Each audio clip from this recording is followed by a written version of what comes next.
correct. Got you all in check. I got that neck nod shit that make you work your neck. Got you all in check. And you know we come through to wreck the discotheque. Got you all in check. Throw your hands up in the air. Don't ever disrespect. Got you all in check. Bust the rhymes up in the back.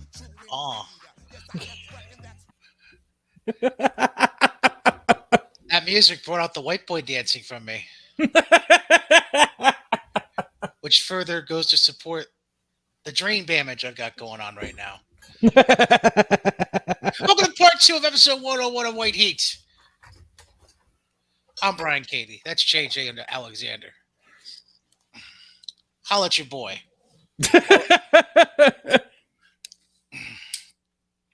How was your evening and morning, good sir? It was all right. Well, didn't fall asleep till late, but that's the name of the game. But yeah, went to the movies last night, saw the Marvels. Excellent. I suggest checking it out. Okay. Very good. I was kind of curious as to what your review was going to be, so I'm glad to hear that. All right, so part 2, obviously we got to cover all the WWE stuff. But we do have a couple of things to clean up from the last 24 hours involving AEW and Impact. So let's just begin on the Impact side of things, because that's quick and we can get that over with. Impact, obviously, last night's TV happened from the tapings that they had in Chicago a few weeks back. Opening match, Tasha Steelz beats Deonna Purrazzo. Okay, all right. Yeah. Then Alex Shelley has a pre-tape about his title match later in the night against Jonathan Gresham. Kenny King approaches Santino Marella for a rematch for the digital media title. Marella, obviously, he's already booked Dreamer and Crazy Steve, but he puts Kenny King and Sheldon Jean in a tag match against the reigning tag champs, Chris Bay and Ace Austin, next week. Speaking of the digital media title, Crazy Steve wins by disqualification over Tommy Dreamer because Crazy Steve attempts to attack Dreamer with a fork from his Feast or Fired briefcase. Dreamer stops him from using the fork, hits a cutter, and then attacks Steve with the fork himself. And that's how we get the DQ. So you know what that means? Some kind of extreme match coming up for the title. I'm guessing a Monsters Ball match come January. Oh, Jesus, Mary Joseph. That's ridiculous. We get a Gresham backstage interview about the title match.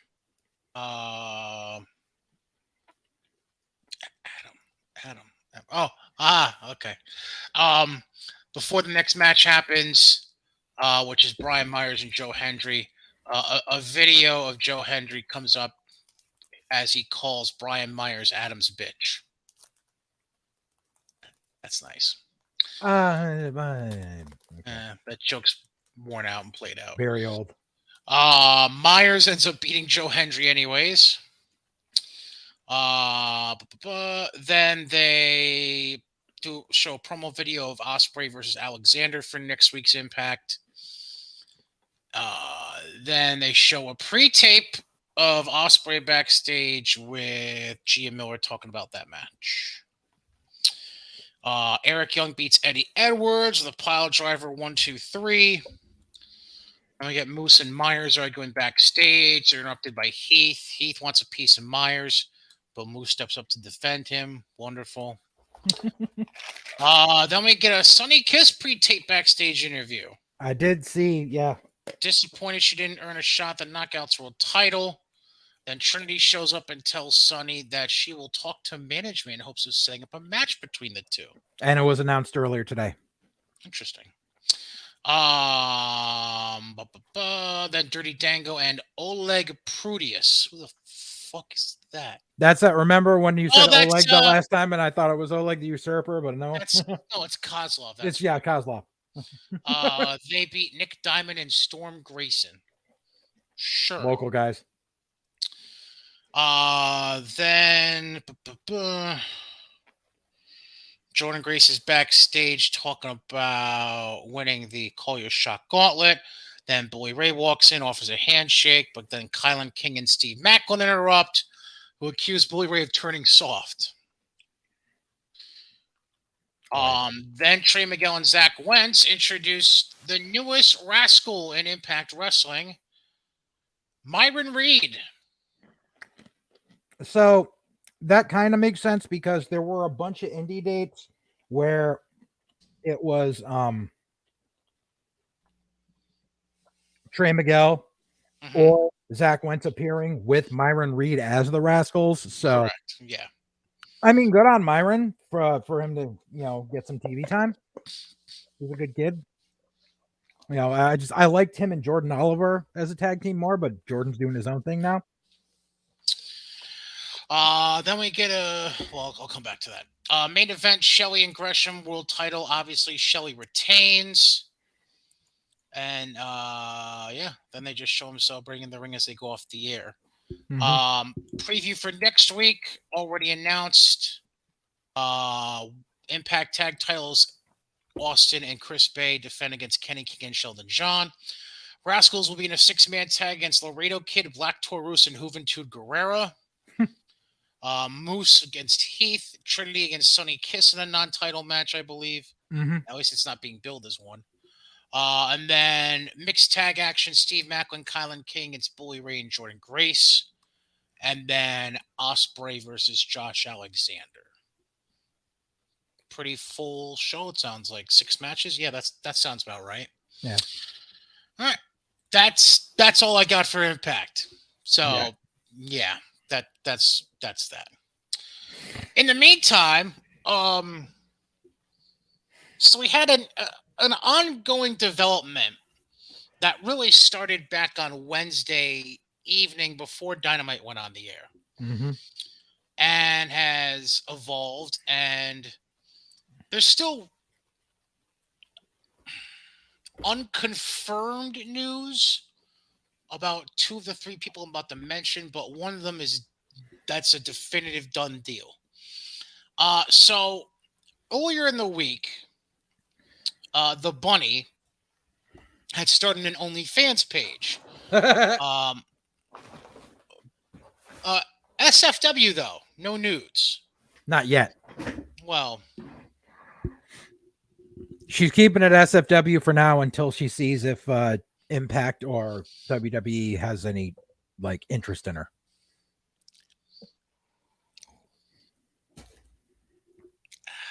I'm not sure how Pepper would feel about anything other than that, but whatever. Anyways, so Allie and AEW apparently come to an agreement about her leaving. Like, it wasn't a release, it was, I don't know. That's the rumor and innuendo. Now the rumor is out there, but I have no official confirmation on this yet, that Butcher and Blade are also out. I feel bad for Pepper. Yeah. I have no love lost for the fucking Butcher because he belongs, right, because he belongs nowhere near a wrestling ring. We know on no uncertain terms how you feel about him. But again, that's neither been confirmed nor denied by any parties involved. So as of right now, we do know for sure that Bunny is gone. And the rumor mill is swirling about Butcher and Blade and their status in the company. But again, nothing confirmed with that. Which would honestly make sense as to that's why Kip Sabian is now latched onto the Workhorsemen. Right. Because, Swerve. Not Swerve Strickland. Swerve bro. Kind of Swerve. Yeah. All right. I think that's really the only. You got the ratings in from Wednesday night, didn't you? Yes. Let me see if I can pull it. I think I saved it on my phone. Let me try to pull it up here real quick.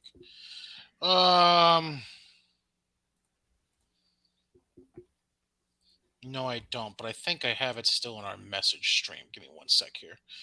Yeah. 804,000. Yep. And their key demo of 18 to 49 was a 0.27. Mm-hmm. So about an average Dynamite, basically. They were down from last week. 800K seems to be their typical mark, though. Am I right? Yeah, for the most part, which is funny because then someone else pointed out that the rerun of The Big Bang Theory that aired at 7:30 had 1.06 million people. So it's once again, it's that whole lead in from Big Bang is to people who just have the TV on in the background. Correct. And yeah, like that you need to realize that if reruns of a show that's been off the air for X amount of years are doing better than your current product, that's bad. I just remembered something from Impact that I didn't mention. Okay. So Impact is doing another Impact Plus only show in December, Final Resolution, and they've officially announced a tag match for that show already. Did you see this? No. The Guns, the Motor City Machine Guns, not Austin and Colton. Mm-hmm. Not the Ass Boys. Shelley and Sabin against Josh Alexander. And making his Impact debut, the current reigning New Japan Pro Wrestling World Television Champion, Zack Sabre Jr. Ugh. I had a feeling that'd be your reaction. Impact needs to get away from these dream matches and actually just concentrate on like booking stories. Well, speaking of those kinds of matches, I have two. Well, I don't know if these are really dream matches in your mind. But there's two random matches that got announced, both by the same company over the past week, that made me raise an eyebrow. Okay. One of them I already showed you. It's Black Friday evening that this is happening at WrestleCade. You remember this match I showed you now? Yes, I'm looking. Hold on. Hold on. I've got it here. I've got it. That one. Brett Lauderdale and his infinite wisdom for GCW. No. Oh no. The other one. The other one. Sorry. There we go. So we have. Let me put it this way. I have no problem with the four people in the front of this. I can live with, that's Effie, right? In the front? Yes, that's Effie and Alley Catch. Okay. I have no problem with those two, and obviously I have no problem with Ricky and Kerry Morton. Yeah. My problem comes with the two in the back. I know George has been in the business a long time, training and whatever. But do we really need to see him in the ring? And then you mean to tell me that we're really going to have a member of Insane Clown Posse pose as a wrestler as well? We're really this is where we've delved. This is the depths we're delving into in GCW. No. Be fair.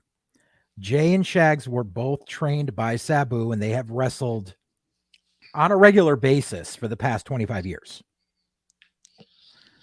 The problem is Jay had a heart attack a couple years ago and is not supposed to be doing anything strenuous, which is why, like, I sent you the clip of the match from NWA Samhain where it was supposed to be a 6-man and Vampiro and Jay were in it, and Vampiro and Jay did nothing in it because Vampiro's back is broken and Jay is not supposed to be taking bumps.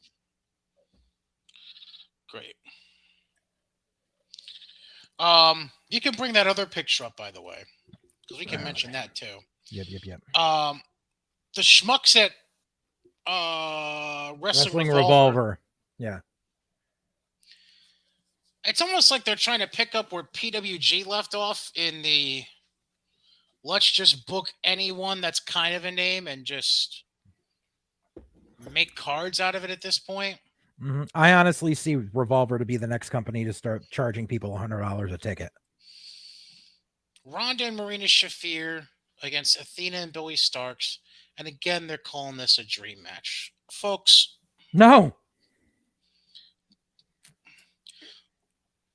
I never have and never will call Ronda Rousey wrestling match a dream match. I'm sorry.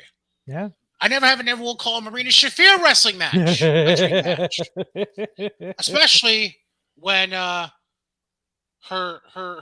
moment of glory was, what was it? You don't know me. You think you know me, but you don't know me. I'm wearing a hat.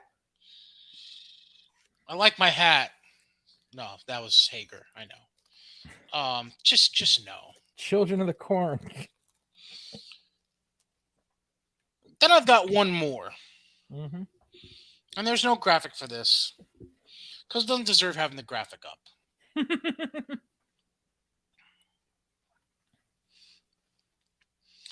John Morrison has decided to adapt the last, because he adapts his last name to whatever company he's in, basically. Right.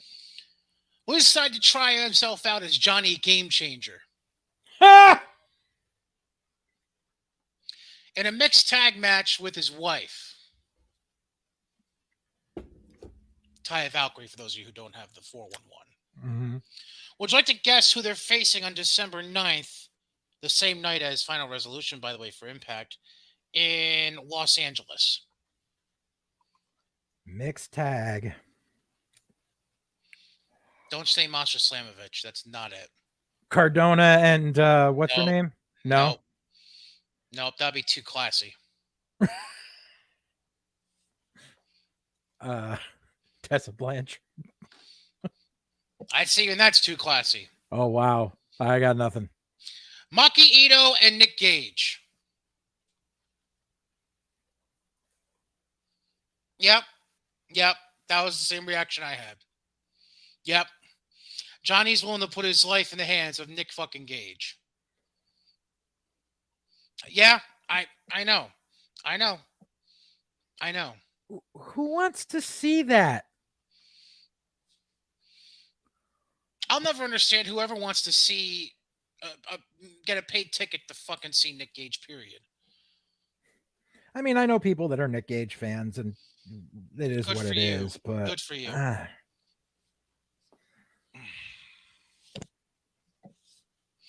Hence my name that's displayed for today. Because nothing exudes drain damage more than the name Nick Gage. Break out your pizza cutters and your forks. Nick Gage is here. Hide the wives and the girlfriends. It's Nick Gage. Hide all your big bills. It's Nick Gage. That's kind of wrong, but it's very right at the same time. Kind of wrong, but very right at the same time. Fuck them. I think that's all the random shit I have, because that Texas show is tonight for New Japan. Yeah. Was there anything else random? Nope, that's it. So you want to talk about in the ring or out the ring for WWE first? Let's do in the ring. All right. So, like I mentioned during part 1 of this episode, last week we skimmed through what was last Friday's SmackDown quick because it was pre-taped because of Crown Jewel being the next day in Riyadh, and nobody is going to be able to travel from SmackDown to Saudi Arabia that quick to work the show. Therefore, we go to Crown Jewel. We open the show, Sami Zayn beating JD McDonough in the pre-show. Yeah, I mean, was what you expected, basically. Yeah. Like, you know. I don't see JD McDonough making any waves on the main roster. That's interesting. And we'll circle back to that point in a little bit. Then we get to the main show. They open with one of the big belts on the show. Can't say the big belt because Roman's on the show. Mm-hmm. The big belt from Raw, we'll call it. All right. Mm-hmm. World Heavyweight title, Seth ends up retaining against Drew. Sad Drew. Bad Drew. Priest comes down afterwards to try to cash in after the match with a referee. But before the ref and Priest can get in the ring, Sami Zayn steals the briefcase from ringside and runs away. because stealing is cool, apparently.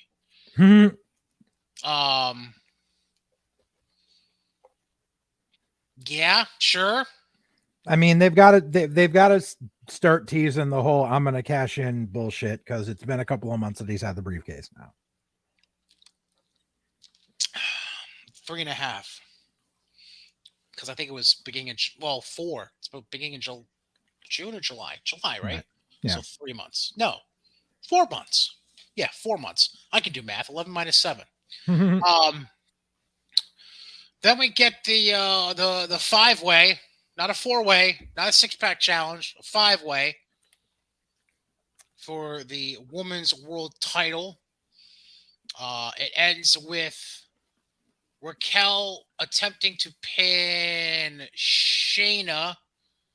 Rhea has Zoe on the middle rope, though, hits Riptide. And when she lands, she drops Zoe on top of Raquel to break up her pin attempt. Raquel is out of the way. Zoe's obviously out.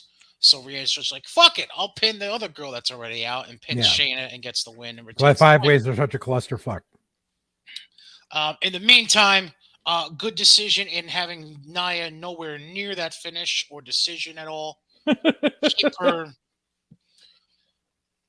I know you don't care about this, but keep her strong per se. Well, yeah. So yeah. Plus, God knows what the fuck she would have done if she was involved in that clusterfuck of a finish. Then we get to the match, which the result now suddenly has more meaning to it than it initially had because of what's happened the last 48 hours. Solo beats John Cena. Yeah. And obviously a lot of talk was the slow, methodical departure from the ringside area of John Cena. Obviously people are like, oh, he's retiring. That was his last match, blah, blah, blah. No. But what makes it interesting, not that it's leaning towards retirement for him, but what makes this interesting now is the Hollywood strike being done and over. Yeah. As of, what was this, Wednesday, I think Yesterday they brokered a deal. So obviously now that ends things in the immediate future, aside from, the occasional one-off appearance for Cena. So now we lose John for the time being until whenever. See, maybe. I'm not so sure we do. Okay. I honestly think that when the strike was happening, I think that the board and creative sat down with John and with Dwayne and said, we know the strike's not going to last forever, but while we have you here, let's broker out some dates that you can work around. Because I honestly I would not count Cena out of being at Survivor Series. But we'll obviously get to that later. Also, I wouldn't count him out of showing up at the Rumble if he doesn't show up at Survivor Series. Because he's going to get that revenge on Solo. He made Solo look good. So he accomplished with Solo what he wasn't able to accomplish with Austin Theory. Because they figured, have Cena do the job to Austin Theory. That ought to make Austin Theory a star. Unfortunately, it wasn't the right setting. It wasn't the right time for that kind of rub. Not saying that Austin Theory won't get there eventually. Solo, on the other hand, by the way he has been portrayed and the way the finish of that match went down, that really helped make that kid. And it shows him as an imminent threat.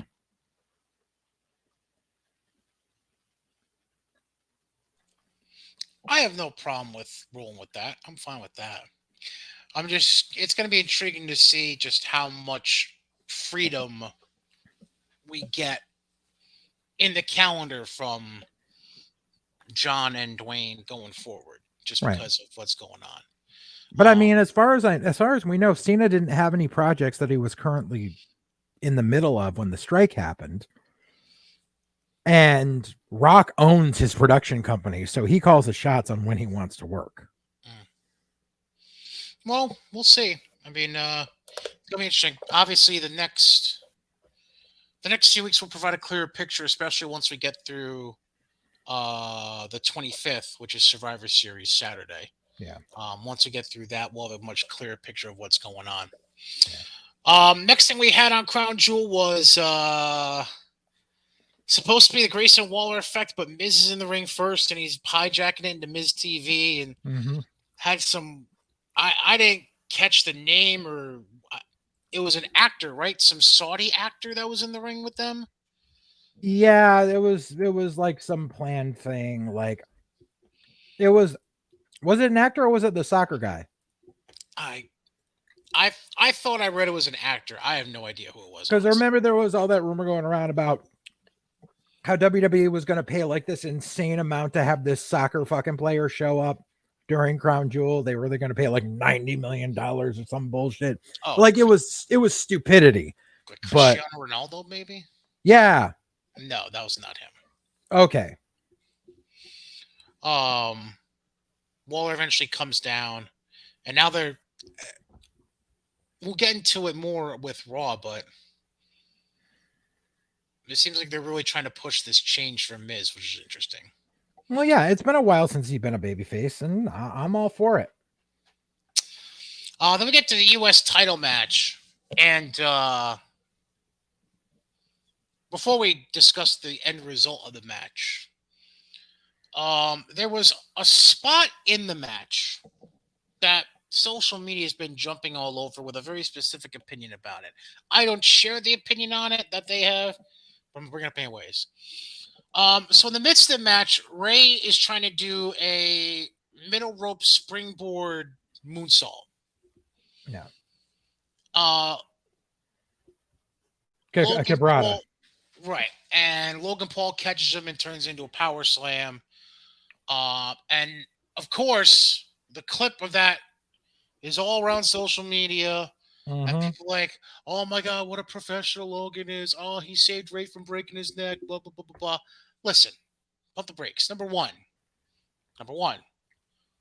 I am of the opinion Logan was 2 steps too far back and out of position. Number two, Ray's hands were already out and extended to break his fall, or at least turn it off the top of his head and more of a flat bump on his front side. Number three, Logan catching him shows you it wasn't an instinctual, oh my God, don't break your neck, that it was planned to be like that. So you combine all three of those things. Let's not jerk off Logan Paul about it, all right? To me, that's just a guy who, while he's good at being in the ring, he's still going to be open to making the occasional mistake. And he was I'm of the opinion he was out of position, and that's where I stand on it. Yeah. Anyways, match ends with Logan being put into the ropes. Ref is turned away as the ref is focusing on Ray setting up for the 619. Logan pulls he had Nux and then dropped them, I guess, at one point in the match. And then he ended up landing in front of the Nux when he went. Yeah, because Santos took the Nux away, and then instead of tossing them, he placed them on the apron so that Paul was able to get to them. Gotcha. So Paul, while the ref's back was turned before the 619, he grabbed the Nux and put him on his right hand. Ray hits the 619. Then he goes for the what the fuck does he call it? Or what do they call it? The fucking the flying Bronco Buster, basically. What the fuck is that called? I can't remember. Oh yeah, I forget the name of it too. But yeah. But Ray comes off the top. Yeah. Logan nails him with the loaded right hand. Yeah. Is a reversal, pins Ray. It's basically like a seated senton. Yeah. Yeah. That's what I was senton. Thank you. And Logan gets the 1, 2, 3 with a new U.S. champ, which is interesting. because everyone's automatically complaining. Oh no, we got 2 part-time champs. Who's to say that Logan Paul's not going to be showing up on, especially when WWE's renegotiating TV rights, because SmackDown is obviously not staying on Fox. They're going to try to get as much ratings as possible so they can stick it to Fox. And Logan has no fight booked coming up. Right. Then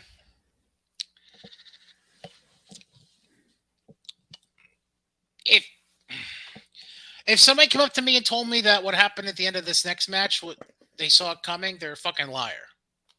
Goddamn fucking liar. So we get to the end of the women's title match between Io Sky and Bianca Belair. Bianca's got Io outside. Mm-hmm. I want to say she was getting ready to do a KOD on the outside to Io, maybe. Uh-huh. And from fucking nowhere, Kairi Sane's back. Yeah. I mean, there had been word going back and forth the last couple of months that Kairi was coming back, but it was all rumor. Yeah. And Kairi ends up helping not Bianca, Io Sky. Io eventually hits moonsault, 1, 2, 3, retains. All this happening while Bayley had been taken out of the picture by Bianca just beforehand. Uh-huh. So Bayley is like on a knee in front of the announce table watching as Io and Kairi are celebrating in the ring, and kind of like a what the fuck fashion. So to me, that just furthers the narrative I think we both agreed upon, is that at some point there's going to be a split in Damage Control. But for me personally, it just furthers the narrative that I think Bayley's going to win the Rumble match in January. Yeah. I think Bayley wins the Rumble match, and that's like the official split-off point. And that's official. And that'll be her official babyface turn. Correct. Plus, there's also talk of...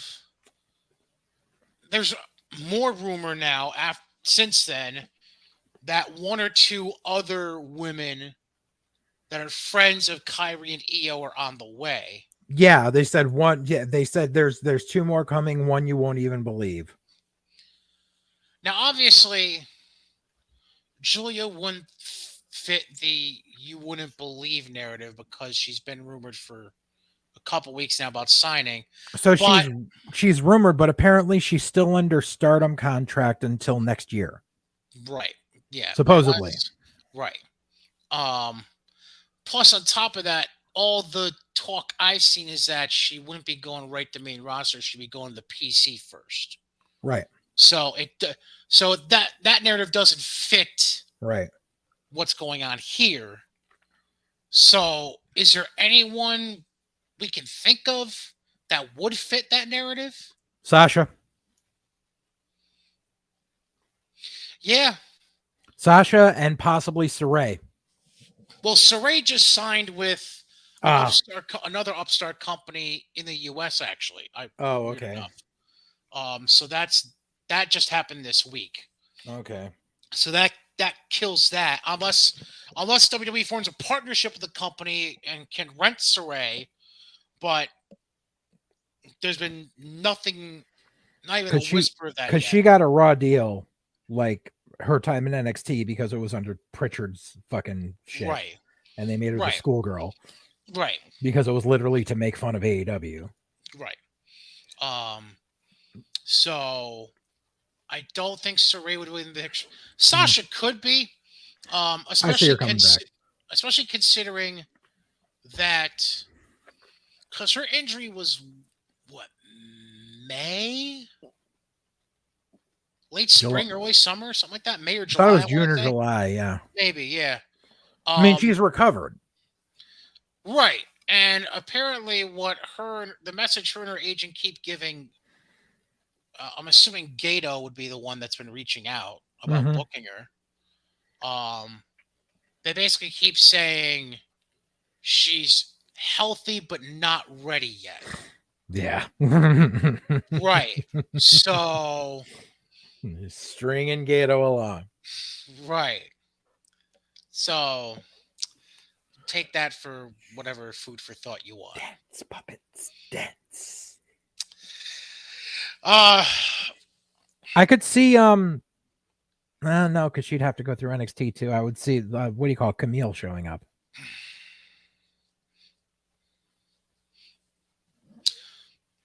if they don't have her wrestle right away, does she really need to go to the PC? She's got to learn TV style, like real TV style, not YouTube TV style. That's what I'm saying. If they don't put her in the ring right away, like my theory is, you can put her on the main roster. You don't have to have her wrestling TV matches. You can have her going to the PC and learning on off days. It's a good possibility. I don't know. Just a theory I'm throwing out there. Yeah. Then the next match, Cody Rhodes beats Damian Priest. Yay. So not match I did not care about at all. Not a good day for Damian or Shell, apparently. And then the main event. 15 minutes is up. Not even that. Somebody, the ref done fucked up. Let's put it that way. So, if you don't know what I mean, so LA Knight hits BFT near the ropes on the far side from the commentary. So, basically right in front of the end of the entranceway. Jimmy Uso is already ringside at this point. So, Knight hits BFT. Right. 1, 2. Rope on the rope. Jimmy puts Roman's foot on the rope. Right. Now, I feel like it could be, honestly, I think it could be a two-way street. I think it's very possible Jimmy might have been just a shade too late on getting the foot on the rope for the ref to notice it in time to not finish the 3. And I also think it's on the ref because he might have just been going a little too fast for his own good, maybe. Yeah. So in the end, the ref ends up hitting the 3 count, but literally as he hits it, recognizes the foot on the rope and goes, "No, it's 2. No, it's 2." Yeah. So a little bit of a botch there, but at least they didn't go full botch and call for the bell and make it something fucking stupid. Yeah. So Jimmy gets put through the announce table for his troubles by LA Knight. But then when Knight gets back, Knight stumbles away from the announce table area and gets speared through the barricade by Roman. Roman hands him back into the ring, hits another spear. Roman pins, Roman retains, Roman poses. And that's your crown jewel. Yeah. With all signals pointing towards Roman not being anywhere near Survivor Series in 2 weeks, by the way. Supposedly, yeah. All right. So that moves us to Monday Night Raw. Monday Night Raw. Seth and Sammy open up in ring. Seth basically thanks Sammy for preventing a cash-in and for basically having his back at Crown Jewel. Offers Sammy a title shot as thanks, as a reward, and basically coaxes Sammy into asking for the match to be later that night. It was a solid promo segment. Like, it was like I messaged you when it was happening. I said, this is great storytelling. You know, it was the champion offering the olive branch to someone who needed that opportunity, and for good reason. It wasn't just, I want the belt because. There was a reason for it.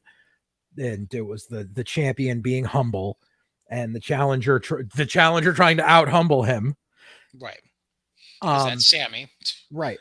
And which that was all great. I wasn't happy with the execution of the final product. You're talking at the end of the night, I'm guessing. Yes. Okay. So afterwards, we have Judgment Day backstage. Priest isn't happy about Sammy getting the title shot. I also didn't like that whole, I had to go to Adam Pearce to get my fuck that. We literally had a program run for fucking months between Cody and Sandow for the briefcase. Leather-bound books. Can of tuna fish. Oh, yeah. Yeah. Oh, Yeah. That was the hokiest but most hilarious part of that feud. He throws the suitcase, the briefcase into the marina, and when he opens the marina, it's got seaweed and a can of tuna. Not a real fish. Not a real fish. A can of tuna.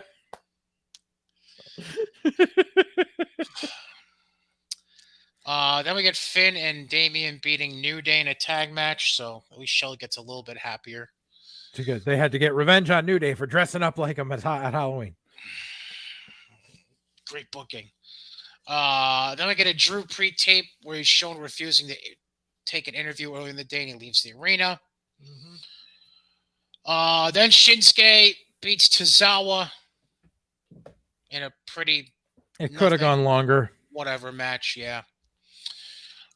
Then Pierce gives a preview of the upcoming IC title contenders match, which then happens next. And okay, so Ivar's Ricochet pinned, Miz has Bronson pinned. Apparently, the finish was supposed to be a double pin to, if I remember correctly, the talk is have a follow-up match. Have a runoff match week. the following week, yeah. Right. Problem being, Ricochet got so fucked at one point towards the end of the match that concussion type instincts came to life. Yeah. And Ricochet got a shoulder up. Yeah. So in a mess of confusion in the next few seconds after the bell rang, Miz ends up being the only winner of the match. But the beautiful thing is Miz and Hanson are both consummate professionals and figured out a way to cover it up. And I believe Ivar jumped him after the match, right? Yeah, he jumps him, lays him out, hits another moonsault. And they're killing after the moonsault. After this week, they have to have him stop doing the moonsault. It's too often in a row. People are going to stop popping for it. Yeah. I mean, that happened twice in this, it happened once in this match and then again in the aftermath. Right. Okay, you were doing it to cover up so that way next week's match makes sense. That's all well and good. After this, don't do it for a while. And talk is right now, Ricochet, as of this moment, is still in concussion protocol. Mm-hmm. So we'll have to wait and see if he's even in the building on Monday, let alone booked for a match on Monday. You know what I'm really sick of? I'm really sick of every fucking idiot on in the IWC talking about how Ricochet needs to leave because he's been toned down so much in WWE and he's gotten such a raw deal. Has he? What program are you watching? Because as far as I've seen, since he came to the main roster, during the time that he has not been injured, he has consistently been on television. Mm-hmm. He's had multiple title runs with mid-card titles. Mm-hmm. And he had granted the blow-off sucked, but he had a main event program against Brock for the fucking world title. I'd say the stuff he did with Nakamura recently wasn't too bad either. Right. But that falls under the category of constantly on TV. Right. So how is it that he's getting a raw deal? He's on TV and he's getting paid. Fuck off. It's like he's sitting in catering 3 months straight, wondering what's next. Right. Yeah. It's like he's doing the Karrion Kross right now. They trusted him to do the fucking program with Logan Paul. Yeah. Then we get Alpha Academy and Tozawa backstage. They announced that they were going to show up at NXT. Right. Which my house is bugged. Then we get, I'm sure you love this, footage of Diamond Mine officially signing their Raw contracts earlier in the day.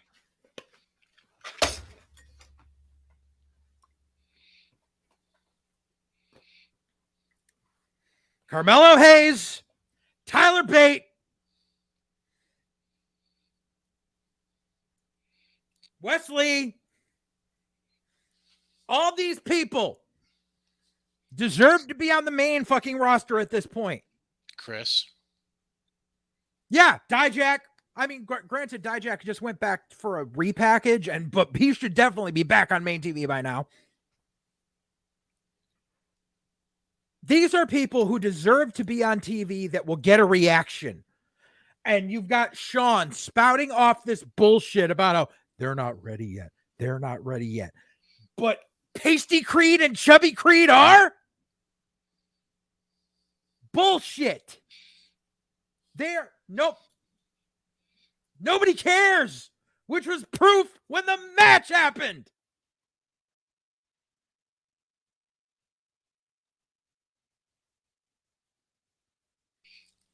If you want to keep cooking, I'll let you cook.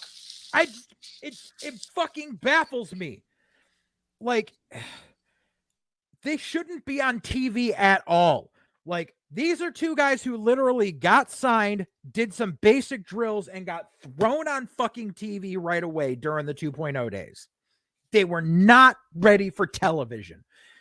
Like, there's a hierarchy in developmental where you start off working the house shows and you build your way up to level up and then to main TV. That's what fucking that's what they did with Quincy. That's what they did with Bladen and Enofe. Like, it makes no fucking sense. These guys got thrown on TV right away, weren't fucking ready, can hardly work, can't talk, look like shit. Like, I'm sorry, but I understand it's like wrestlers comes in all shapes and sizes now. You've got these two pasty fucks. Like, unless your name is Sheamus, you should not be that fucking white on TV. They have no tone.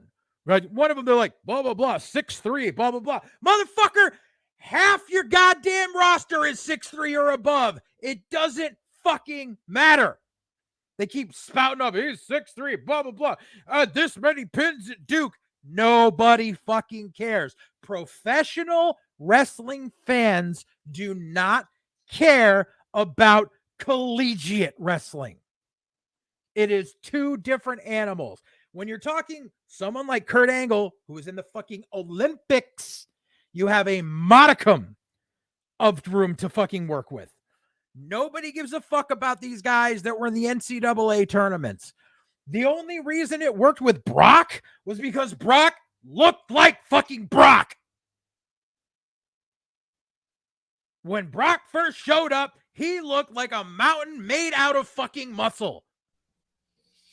Neither of the creeds looks like that. That leads me to a question that just popped in my head. Mm-hmm. Do you feel like that's the big problem with Gable Steveson? Besides Gable's health issues, yes. Okay. But yeah, perfect. And bring it up. Look how long it took Chad Gable to get over. Chad was a collegiate. And like they basically like had to realize that he has personality before they gave it to him. But I mean, like, every time I see the creeds, you know what comes to mind for me? Alex the Pug Porto. And I guarantee 85% of the audience knows nothing about what I'm saying right now. God almighty. Alex the Pug Porto was a little pasty white dude in a singlet and headgear like Rick Steiner, who they tried to push during the new generation area of WWF. And he couldn't get over. He was part of that crop of these people that just, it didn't matter what you did. Alex the Pug Porto was the collegiate wrestler. Lance Cassidy was the cowboy. Freddie Joe Floyd, which was Tracy Smothers, was the Southern guy. Nobody cared. Nobody cared. And all you have here is two Alex the Pug Portos. Just one's a little taller and the other's a little fatter.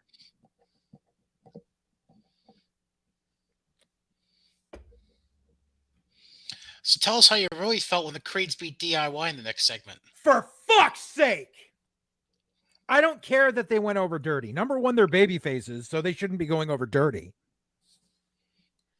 But number two, I don't get it. Especially with Tripp's booking. I don't fucking get this.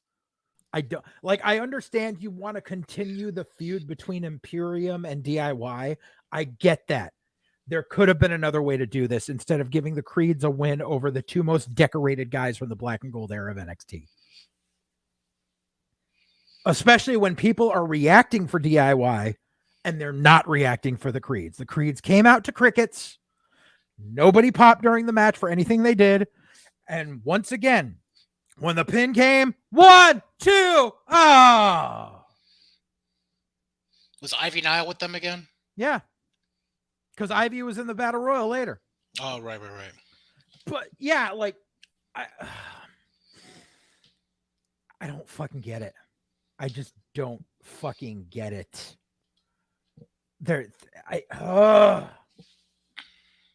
It's like they're running them through I swear they signed them to a 6 month to a 1 year main roster contract, and they've got that long to get over before they get released.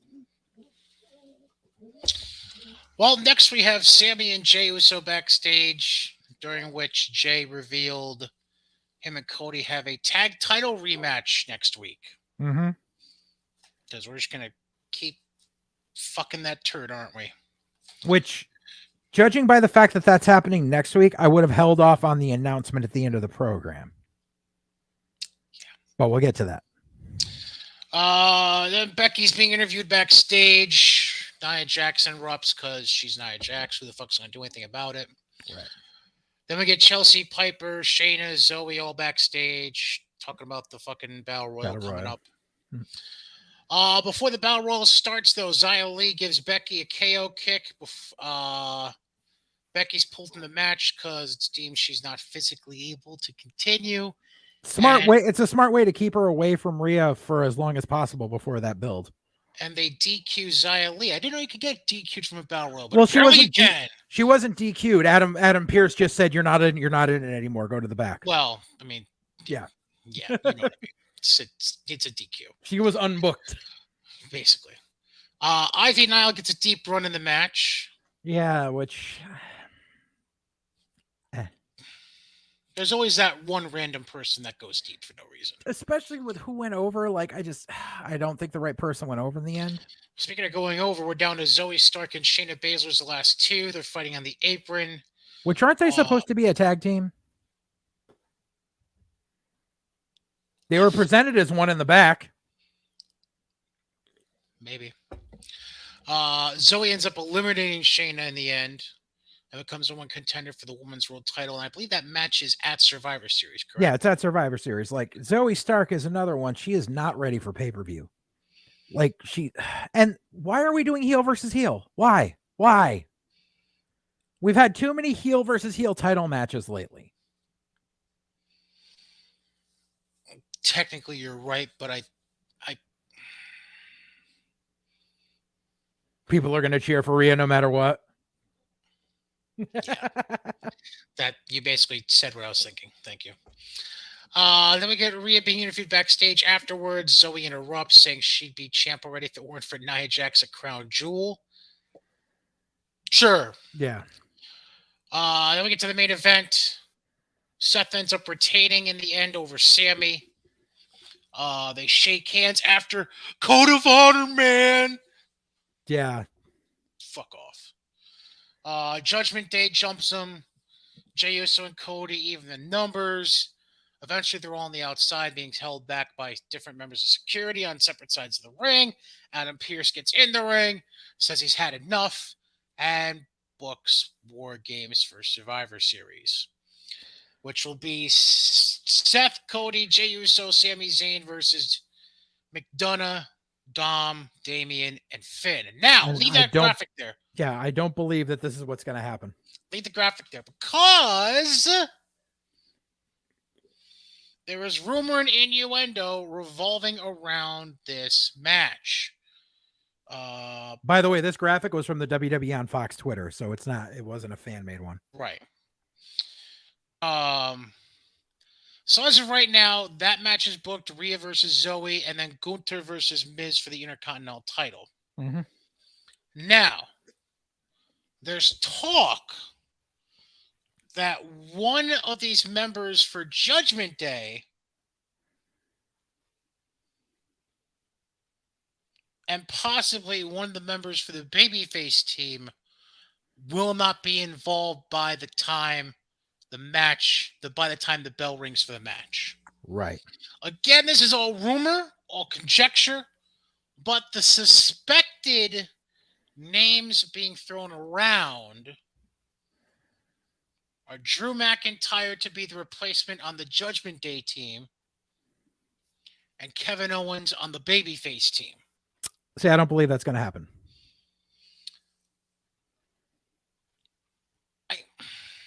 This is what. So number one, they already fucked up by having the Wargames ads play saying that it was a 5-on-5.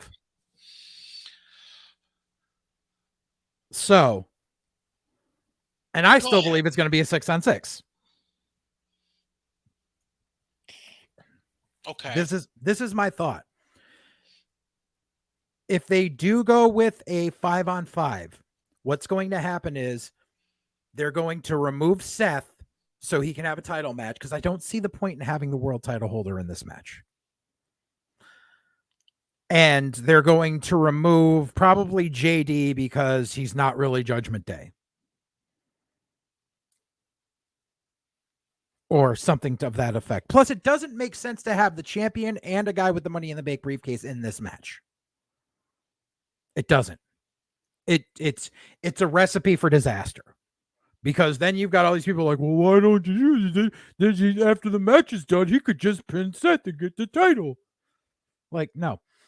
Here's what I think. If they go 5-on-5, they remove those two members and they add on Jay and Solo, and they add on KO and LA Knight.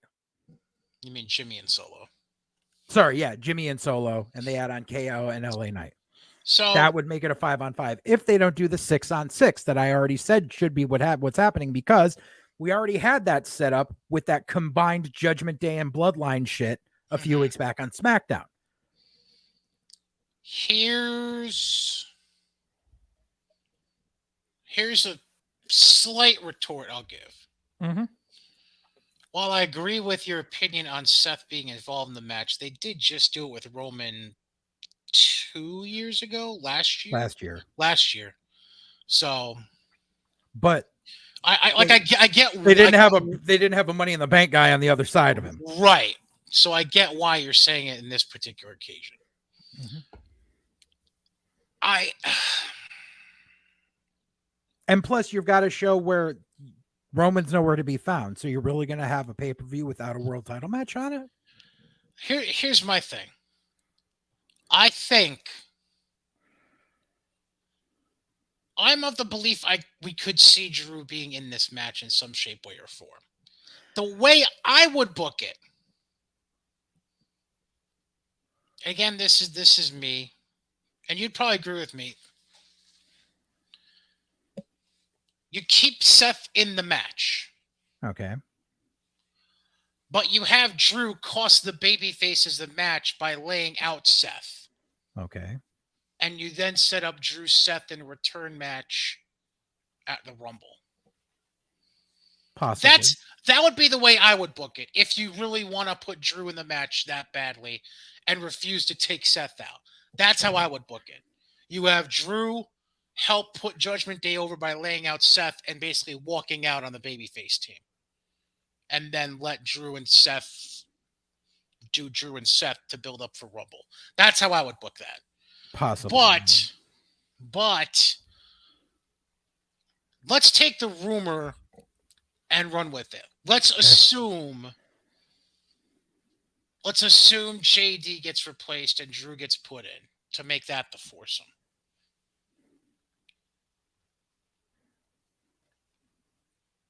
Does KO really fucking fit anymore at this point? Not with that program, which is why I could only see him getting added in if the Bloodline was added to this match. Right. So maybe you just make it 5-on-5 and just take out JD like you said, add Jimmy and Solo. And then, yeah, KO and LA Knight would make the most sense. And then you take out, I would assume, Seth at that point. Yeah. And they could, well, you know what they could always do? They could run Seth and Drew back right now that night. They could. See, that would make more sense. Yeah. Is if you book it 5-on-5 and do the subtraction, the additions and subtractions we just mentioned, Right. and have Seth Drew be a rematch. Yeah. I could see that. That would make the most sense, I think, right now. Right. If that's the direction they're trying to go. Like, I could see Drew flipping heel, but I don't see Drew aligning himself with Judgment Day. It just doesn't fit. Right. Which is why I think if you put Drew in the match, the way to book it would that makes the most sense is the way I laid it out. Yeah. As if you had him on the babyface team, everything's all well and fine and dandy, and then right as the match is about to end, he turns on Seth and just leaves the team behind. Yeah. That's right. But yeah, I agree. Putting Drew on the Judgment Day team just creatively doesn't. I mean, I know that Rhea's been courting Drew on and off, but I just don't see how he fits in the group. Period. Right. Let alone for a match. Mm-hmm. But to me, that's too many alpha personalities. Yes. Clashing. Mm-hmm. So yeah. All right. So now we move on to NXT. First off,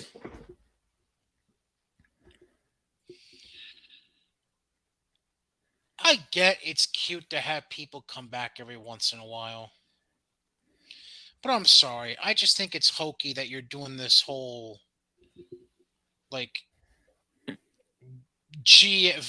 guest GM shit for your Iron Survivor Challenge qualifiers.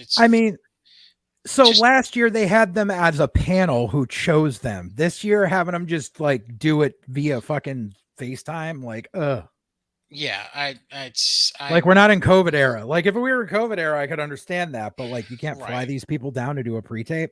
It's just stupid. And on top of it, here's the other thing. If you're gonna go that route, why are we bringing in 4 people that never had anything to do with NXT as a brand at any point? Right. Don't get me wrong. We all love Mick and Lita and King and JBL. We love them. Yeah. Just doesn't fit. Right. Just like, in my opinion, Booker doesn't fit at that commentary table. Yeah. But I like Booker, but I'm getting really tired of the no bread, no water, just meat, dog. Bring back Black Snow. Black Snow? You don't remember Black Snow? From when? When Booker was in TNA. Oh! When him and Kevin Nash were Chet Lemon and Black Snow. Yes. And he was basically like him doing impressions of Don West. Yes. Except there was the one time where he got in the ring with the headset on and started being, oh my God, Booker T, stopping him down. Yes, I remember that. Yes. Especially what you just said, the whole getting in the headset. Fucking stupid. God.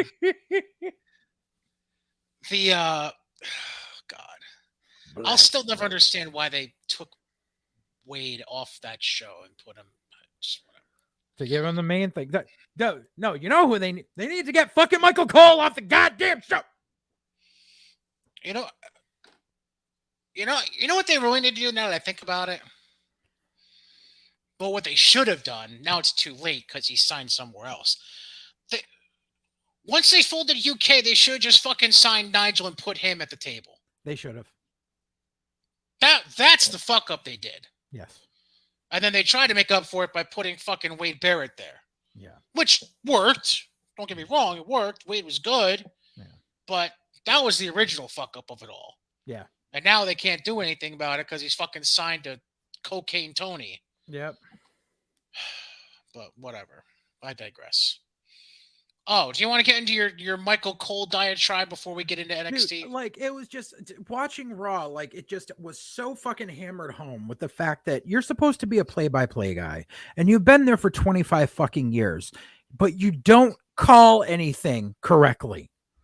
Every fucking move, he's making up shit.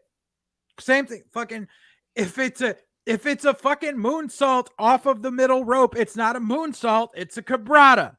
It's not that fucking hard. Listen, it could be worse. Come on, you know who I'm going to reference here. Sockface? Yes. Could be worse. Right, but still, like, don't be the play-by-play guy and not know what the plays are called. That's like having a motherfucker on Monday Night Football going, holy shit, home run! It would be kind of funny to have Joe Buck channel his baseball for a second on accident. But whatever. It reminds me, you know what it reminds me of? Remember that stupid decision the NFL made that like 1 year or so where they had Dennis Miller? Thank you. My God. Oh, that was the worst. It's like, what the fuck are we doing? Yeah, that was pretty bad. I do remember that. That was when they were still on ABC. That was horrible. Mm-hmm. That was terrible. Terrible. I haven't seen this kind of thing since Hiawatha got caught down the river chewing a Charleston chew. What the fuck is he talking about? Basically, yeah. All right. So NXT opens with the Heritage Cup. Noam Dar got the first fall with a handful of tights. Tozawa gets the second fall, the submission. And then Noam Dar retains with a pin during round 5. Number 1, once again, get rid of the Heritage Cup. No one cares. Okay. Number 2, I firmly believe that Sean never watched a single Heritage Cup match from NXT UK. Possible. The whole point of the Heritage Cup is like the Ring of Honor Pure title back in the day. It's supposed to be straight sportsmanship, no sports entertainment. No fucked finishes, no heels interfering, none of that. Go ahead. You just made me think of a question as soon as you referenced that. When's the last time the Pure title's been fucking defended? The last Wrestle Dream review. Oh yeah, no, Wrestle Dream, yeah. Well, no, it wasn't defended. That was a winner. That was he wasn't on the line. He was just there. Oh, but right. Yeah, he was fighting Eddie. That's right. Right. But no, I think Shibata had like one defense of it on an ROH taping a few weeks back. Okay. It's like the same thing as Joe in the TV title.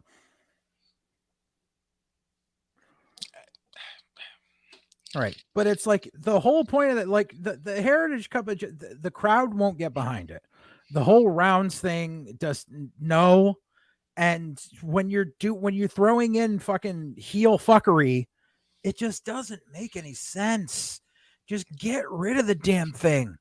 Have Noam Dar come out and be like, I've officially beaten blah, blah, blah, and now I'm retiring this cup so it's forever mine. Like, just get rid of it. After the match, Alpha Academy clears out Metaphor. Yeah, sure. And then they announce later on that we're going to get a 6-man this week. Yeah, then we get an Instagram video of Mick Foley announcing the qualifying matches for the night. Oh boy, oh boy.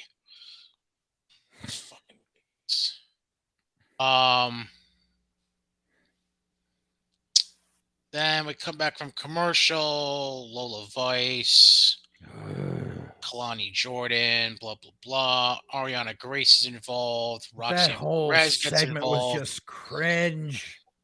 Yeah, basically. Like I get you're restarting from scratch with your women's division, but Jesus. Then we get Lyra Valkyria in the ring. You know, cutting a promo, doing her thing. Xia Li. Great. Sure. Xia Li cuts through the crowd. Lyra tells security to let her through. Zaya asks if she saw what she did to Becky the previous night. Lays out a security guard. Valkyria holds the belt up. So I guess that counts as a challenge. I mean, it makes more sense considering Xia Li was going after Becky for the NXT title. Like, okay, so gives her a formidable opponent, Yeah. so at least they're kind of tying up that loose end. Then they play some kind of vignette for Tyler Bates. Yeah, it's basically Tyler Bates saying, I need to win this match. Come back from break. Chad Gable is given Tozawa a pep talk. Maxine says they'll be back next week. Mm-hmm. Uh, They get interrupted by Charlie Dempsey and Drew Gulak. Gulak and Damon Kemp and Miles Bourne. Who the fuck is Miles Bourne? Miles Bourne is another one of the NXT greenhorns who they stuck with. He's basically like their young boy who they make sweep the ring. Remember those vignettes a few months back where Damon Kemp was basically bullying around a guy? That was him. Great. Well, while he was bullying around Eddie Thorpe, it was the other guy he was bullying too. Yeah. Then the guy who was apparently going to referee the Von Wagner-Braun Breaker match later in the night is interviewed. Sean basically says that Shawn Michaels told him to use his discretion, ensure there's a definitive winner tonight. And the whole thing was, I couldn't see who it was, but while he's talking, a female talent was in the background and is shown walking into Sean's office. I couldn't tell who it was. Jade Cargill. No, I'm just kidding. No, it wasn't Jade. I'm kidding. Then we get the first Iron Survivor Challenge qualifying match for the women's side. Basically, Tiffany Stratton goes over on Fallon Henley. Then we get Leslie interviewed backstage, and Baron Corbin interrupts, says nobody cares. Then Braun Breaker walks in, warns Von Wagner it's going to be the shortest comeback ever, and then Braun makes his entrance. We go to break. Come back from break, Dijak cutting a promo about how he needs to win. Putting in Tyler Bate. I'm sorry. So Dijak is facing Tyler. Okay, got it. As in the qualifier, yeah. Then we get Braun Breaker and Von Wagner. Braun Breaker wins. Braun must pose. Yay. Mm-hmm. Post-match, Mr. Stone attacks Braun with a steel chair. Then Von catches Breaker before he can do much to Stone. Powerbombs him through the announce table. Mm-hmm. Von and Stone hug it out. Great. Yeah. So you know that this feud's not over, and we're probably going to get a tables match somewhere along the line. Then we get Mello interviewed backstage. Come back for him later. Out of commercial, we get a Brawling Brutes promo directed towards Out the Mud. Fucking whatever. Because we got to have professionals carry these fucking idiots. Women's tag action. Kalani Jordan and Roxanne Perez beat Elektra Lopez and Lola Vice. Sure. Then Ariana Grace comes out with her pageant sash and shit. Yep. Starts talking. And then Carmen Petrovich cuts her off and attacks her from behind. Mm-hmm. Because reasons. Yep. Joe Gacy cuts a promo, talks about his history, people calling him the weird guy and the maniac. Kept the voice so quiet he could barely hear it, but it was still there. Now it's like he's in his own personal hell, and maybe he does know what to do. Sure, good. We're basically going to have Joe Gacy be Joe Gacy. Cool. Come back from commercial. Dragunov cuts a promo on Carmelo and Baron Corbin. Corbin was apparently watching backstage when Enofe, Blade, Walker, and Tank Ledger come up. Sure. Okay. Whatever. Yep. Uh-huh. Otis makes easy work of Drew Gulak. Mm-hmm. And honestly, I think the only reason they did that is because when Tozawa came out for the Heritage Cup match, the whole crowd just kept chanting Otis. Oh, Jesus Christ. So I feel like Sean just threw that on there. Probably. Then we got Kiana James talking backstage with Tiffany Stratton before break. Yay. Back from break, JC Jane is visited by lower level members of the D'Angelo family, who gives her an envelope to give to Andre Chase. Uh-huh. She starts reading it.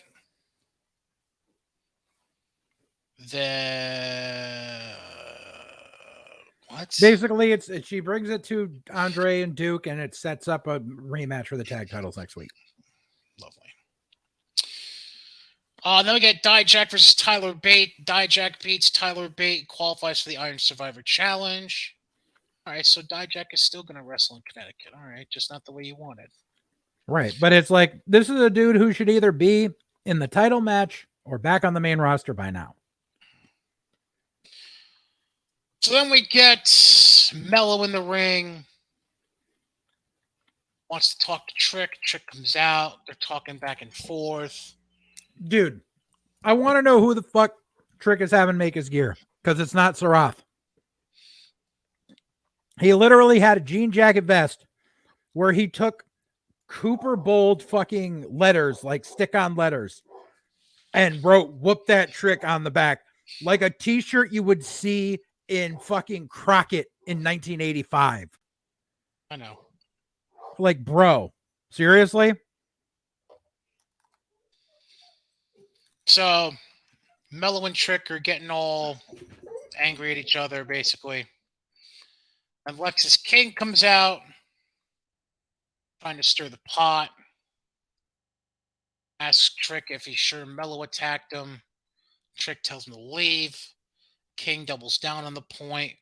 Trick goes to swing and hit Lexus King. King ducks. He ends up hitting Carmelo instead. Mm-hmm. Lexus disappears. Trick tries to help Mello up. Mello takes a swing at first. And then eventually Mello allows Trick to help him up. And Mello looks pissed as they're hugging. Right. They hug him. Mello looks pissed, which is just like, stop it. Okay, you brought out Lexus King. Okay, good. You sow the seed of doubt.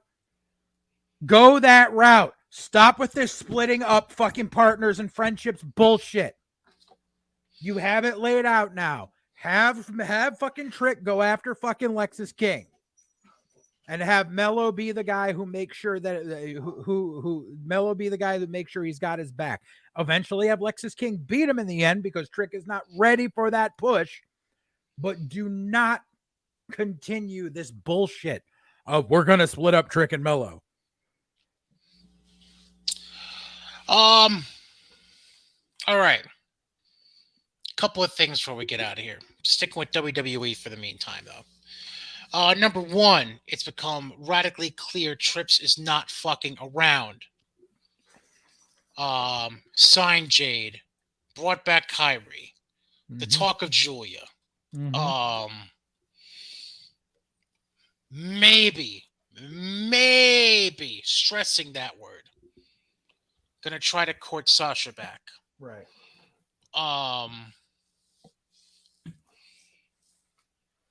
Bringing back together DIY. The fingerprints are all over now. The tag division becoming more prevalent on TV. Women's tag division becoming more prevalent on TV as well. So obviously, Trips is trying to do right by things. But two other things. Number one, this continued rumor and innuendo that Will Ospreay is going to WWE. No. I don't know how I feel about it. He's not. Everyone seems to think, oh, he's using the Styles Clash now, so that means he's gonna come to face AJ. That doesn't mean jack Will shit. Ospreay just steals people's moves. That's what he's the new fucking Nova. Yeah, I'm not exactly sure how I feel about that. Even if it did happen,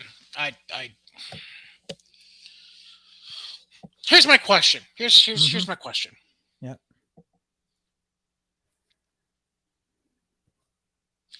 They were able to get away with putting Ricochet on in NXT. Yeah. Because Ricochet doesn't have the ego. Right. Do you think they're going to be able to get away with that with Will Ospreay? Not at all. Because he's got an ego and he's got a bad attitude on top of it. let me double down then here. How many crickets do you think there's going to be when Will does debut if he doesn't go to NXT first? I don't see him not going to NXT first. Let's work But with yeah, hypothetical. if he fucking shows up on the main roster, yeah, no one's going to care. You know why? Because no one knows who the fuck he is. There's not a whole lot of crossover between WWE fans and New Japan fans. Right. The crossover is AEW and New Japan. Right. No one seems to understand that, like, okay, well, Ospreay appeared on AEW and he appeared on Impact. That's a far smaller audience. Mm-hmm. And the Venn diagram of people that watch all three is not it's minute. It's negligible as the amount of numbers. It's and they're like, oh, they would make it, they would have to make him tone down his style. Well, yeah, because they want to get more than 6 months out of a fucking guy without him getting injured. Negligible. Good word. Vince McMahon reportedly going to sell 8.4 million shares of TKO stock for $700 million. Thoughts? Well, we talked about that a few weeks back when the story first broke. Remember, I said this is his way. This is his way of riding off into the sunset. One last pump and dump. The official press release yesterday from TKO announcing a secondary offering of 8.4 million shares of Class A common stock by a selling stockholder. TKO Group Holdings, a premium sports and entertainment company, today announced that one of its stockholders, Mr. Vincent K. McMahon, intends to offer for sale in an underwritten secondary offering 8.4 million shares of the company's Class A common stock. Pursuant to the company's self-registration statement filed with the Securities and Exchange Commission, of which the company intends to repurchase from the underwriter approximately $100 million of shares of our Class A common stock. I think that might have been a typo, but okay. Yeah. The selling stockholder, Vince, will receive all the net proceeds from this offering. No shares are being sold by the company. In connection with the offering, Ari Emanuel, Mark Shapiro, and certain other of the company's directors have indicated interest in purchasing up to $1 million, and $850,000, respectively, of the company's Class A common stock offered in the offering at the public offering price. Mm-hmm. Morgan Stanley and Company will act as book running manager for this offering. So he's selling. Yep. He's monetarily, it sounds like, getting out. Right. Well, because a lot of there was word for years that most of Vince's fortune wasn't liquid; it was in company stock. Vince knows, like even Vince, who works out 3 to 5 times a day, like he knows he's not going to live forever. And he stuck around. He came back for this sale. Now he's now he can retire. Now he can go do whatever the fuck he wants. And he doesn't, and the thing, because I think, now that everything's running on a different wavelength, and Trips is fully controlling creative, Vince was completely taken off of creative, and he said he was only there to merit the sale. Sale's done. Now Vince can take his money and retire for however long he has left to live, and divorce Linda, and go after fucking 22-year-olds on the beach in Tijuana. That's nice. You had to throw divorce Linda into it. That's nice. Dude, it's coming. Wouldn't you think he would want to divorce her before he got all this money? No, because now he's going to have liquidity, so he's going to say, "Here, I'll give you this," and Linda will be like, "I'm 70-something years old too. Sure, I'll take $30 million."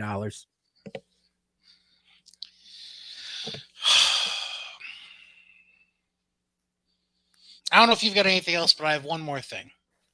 Well, I mean, I've got the stuff. I've got a couple of the overlays that you gave me about stuff. So. Oh, all right. Number one. Mm-hmm. Tickets officially going on sale in the Philly area for WrestleMania weekend. Mm-hmm.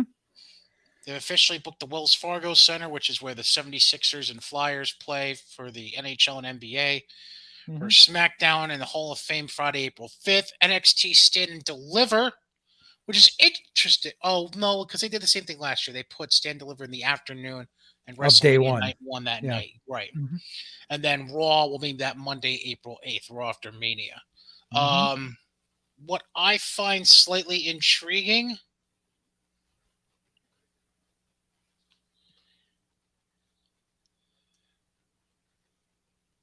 I find it slightly intriguing how Ricochet is one of the 6 people they have posing for the Raw poster.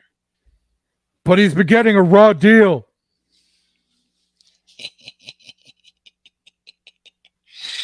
We can clear that out. Let's see what I have next here. I'm still considering possibly making a trip to Philly just for SmackDown and for NXT. Oh, right. The couple one next. Oh, yeah. The matching blue outfits. Yep. It officially came out. I don't know if this was, I think it was beginning of this week, maybe last weekend. It was last week because I sent this to you. Bianca Belair Montez 4, the rumored reality show is true and is set to premiere February the 2nd on Hulu, which I believe is the week of the Super Bowl, weekend before, something like that. Yeah. So makes sense. Love in WWE, Bianca and Montez is the name of the working name of the show, apparently. Yep. SmackDown logo quote.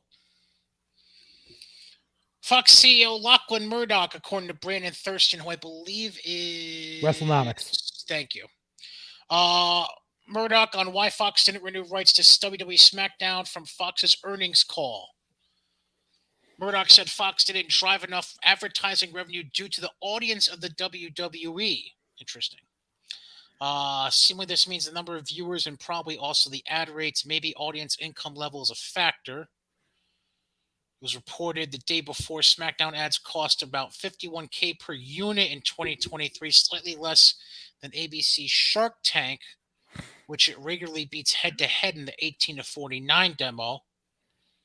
Also added, Fox additionally wasn't able to generate enough retransmission revenue related to the show, meaning they weren't able to charge cable and satellite carriers much more to carry Fox networks, specifically because they had SmackDown. Which, part of it sounds like a lazy excuse, part of it sounds, I don't know. It sounds like they're airing a dirty laundry for the sake of airing dirty laundry. It is. It's Lachlan Murdoch saying wrestling fans are poor. And this is coming from someone who was born with 8 silver spoons in his fucking mouth. Right. Like, Rupert Murdoch was a fucking billionaire long before Lachlan was born. Yeah. And then the brothers come along, and like Lachlan Murdoch's in his later days of running News Corp, Rupert Murdoch at least showed a little bit of compassion. Lachlan is just a piece of shit. Right. Like literally just an uppity motherfucker who thinks he can buy and sell every person who fucking comes in his path. And here's the issue. Yeah, you it doesn't generate retransmission. Yeah, guess what? Because of the fact that like I'm a cord cutter. I've got Sling. So I have to, I have to use an air station to find Fox because it's not available on Sling. The only time I could watch FS1 because I get FS1, but yeah, it's not included in my package. It's like, dude, you can't blame WWE for cable packages not wanting to buy FS1 and all that shit when it's because all you fucking show besides SmackDown is soccer. Like, because you're from fucking Australia and soccer's big down there. This is America. And America, for the most part, doesn't give a fuck about soccer. Sorry. It's just the way it is. I understand it's the biggest sport worldwide. I get all of that. But you cannot blame the American audience for not being able to buy retransmission fucking time when all you show besides SmackDown is fucking soccer.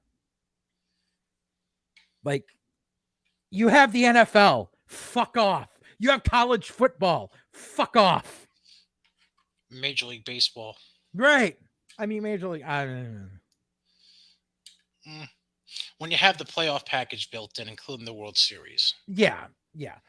But yeah, it's just, that's sour grapes. And the fact that NXT and Raw, NXT and SmackDown have been picked up so quickly, and now there's just shopping around for Raw. Mm-hmm. Like, which I believe we have another overlay for TV rights.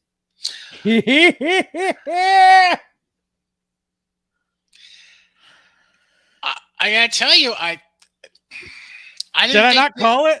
I didn't think Disney would be one of the potential suitors. But now that they say FX, I mean that makes sense. Yeah. Well, because you also got to consider Disney bought out the rest of Hulu last week Mm-hmm. because they had almost a controlling share. They basically bought out everything. So Disney owns Hulu now. But the real interesting part is the other company.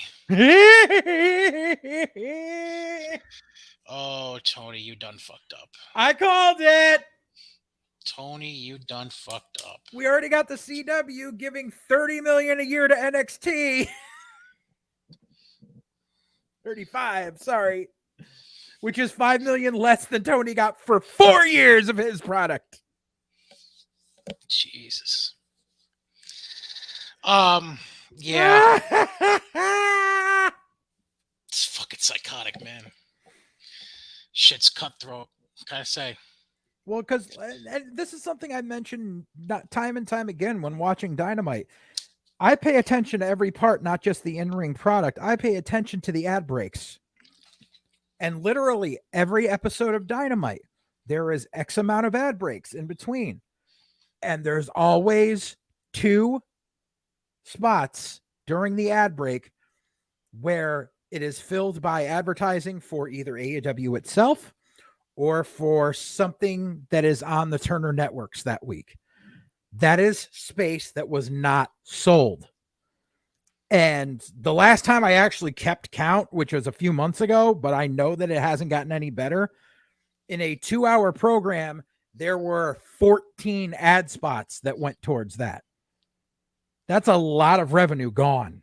Mm-hmm. And then they wonder why in these renegotiations, Tony Khan's asking for up here and WBD's like, no, you're about here. Right. Because I mean, remember we talked about it when Collision, the first couple of weeks of Collision, it was like, oh, Collision's doing good numbers. It's getting 750,000. And it was like, yeah, when they re-air like random ass MCU movies, they get more than that. So this is costing them. Mm-hmm. And that was back when Collision was doing a quote unquote good. Now Collision is doing rampage numbers. Yeah, not good at all. I think there's one more overlay, but I want to hold off on that because I know you want to go off about it. So hold off on that for a minute. Which one? I don't think. Oh, the women. Yeah. No. The only other one I have here is. Oh, I'll have to go back and look. I'll send it to you. But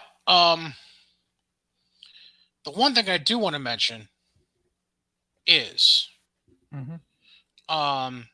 earlier today, apparently.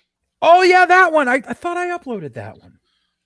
Earlier today, Mr. Billy Pumpkins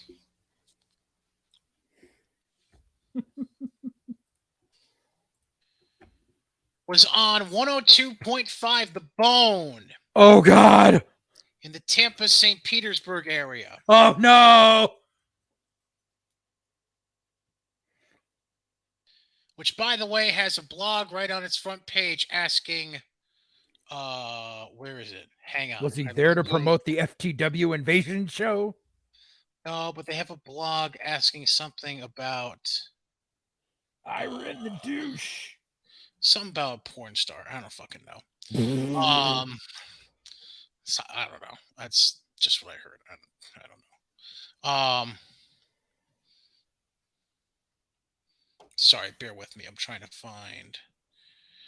He was on Drew Garabo Live.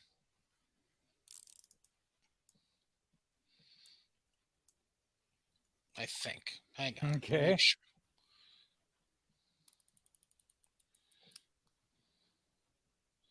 Or was this yesterday? I don't know. The article didn't come out till this morning, so maybe it was yesterday he did this because so in the past 48 hours. Yeah, it had to be yesterday because the show is on 2 to 6 p.m. weekdays. So yesterday afternoon, Mr. Billy Pumpkins was on 102.5 The Bone in Tampa. You ready for this? Yeah. At the end of his interview on 102.5 The Bones Drew Garabo Live, Corgan spoke about how the NWA is a television content producer, as that is how you reach the most people before standing by that the NWA has a television deal. Quote, TV deals are at the core of it, and there's been a ton of speculation lately. I stand by what I said. We have 2 TV deals with a top 20 network. That's all I can say for now. There's lots of speculation that's not true, but I can stand here and say, hand on heart, that is absolutely true. Bull shit. The fact that you switched to a top 20 network after already saying the CW, you ain't got shit. He's got an app. I don't know if he's got a network anymore, but he's got an Power app. is still airing on YouTube. Dumbass. But we're going to officially wrap the show by addressing basement goblin logic. Would you care to show the particular image that is addressing this problem? Okay. So, those of you who don't know, Roman Reigns is approaching Hulk Hogan territory for a number of days as champion. They still got another 300 to go. But the numbers that people are freaking out about are the 2 you see on your screen. The fact that Roman has made 54 title defenses in that time span, while Mr. Hogan here at 468. Mr. Alexander, would you care to explain why that doesn't fucking matter in today's day and age? Oh, gladly. And you see this, especially this comes from wrestling fans that have only been watching wrestling the past 5 years. You need to realize that in the 80s, during the WWE's heyday, the WWF did not have live programming. The only live show they had, which wasn't live, it was still pre-taped just a few hours before, was Saturday Night's Main Event, which only aired during the off season that Saturday Night Live was not on. Besides that, WWF's programming, Wrestling Challenge, Primetime Wrestling, WWF Superstars, and Tuesday Night Titans, all of that stuff was pre-recorded in the can stuff that was recorded from certain house shows. And it was shopped around to different markets, because this was back before, this was back before everything was streamlined into everything's national except for what the local affiliates have. Now, during that time, because there was not live TV, and because there were when Hogan was there were 2 pay-per-views a year, and then 3. This was before the Big 4. The Royal Rumble did not become a pay-per-view until the 90s. During this historic reign by Hogan, there was WrestleMania, and then there was Survivor Series, and then there was Saturday Night's Main Event. Besides that, it was all house shows. House shows is what drove money. You had to go to the house show in order to see the stars you wanted to see, and to see matches that were not just squash matches, which is what was always played on television. So you saw Hogan on these house shows, and this is back when guys would work 5 to 9 house shows a week. Some guys would do double shots depending on, and this was a much more strenuous schedule for everyone on the card, not just the champion. And even so, these Hogan title defenses they keep mentioning were 5-minute matches. They were Hogan versus fucking, Hogan versus Terry Funk, like happened on Saturday Night's Main Event, but then it did the house show circuit in 5 to 10-minute matches. And it was, the same old heel gets heat, Hogan fucking hulks up, big leg drop, Hogan must pose. That's all it was.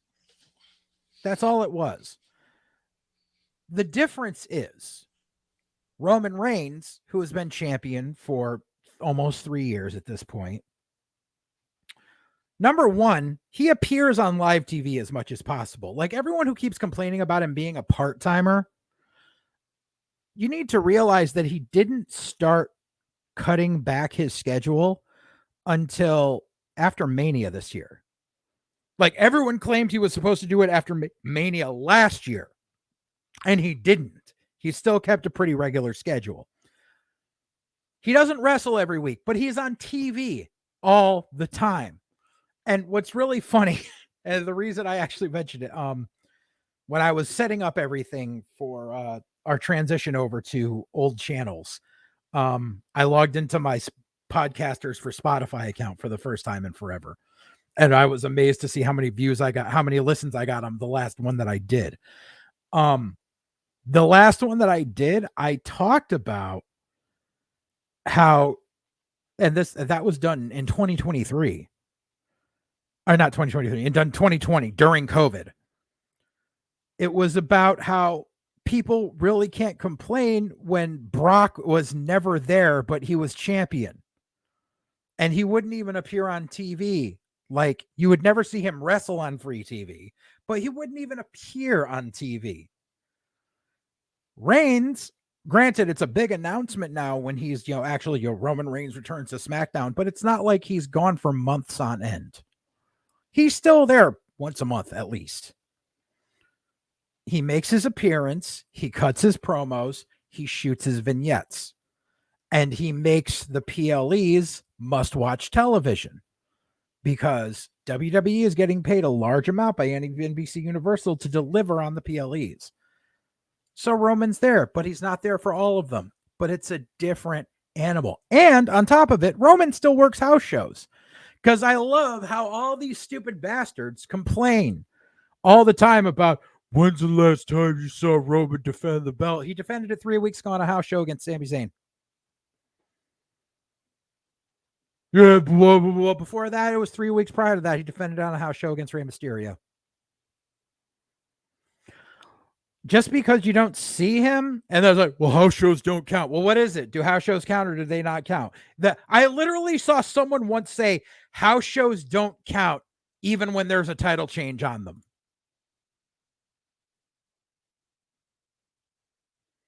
And they cited the time that Rey won the U.S. title from Andrade on the MSG house show. Like, but house shows don't count. Like, even when a title change, like, no, that's not how this works. House shows have become where you workshop future feuds now. Mm-hmm. That's where those start. So you're not having cold matches on TV all the time like AEW does. Yeah.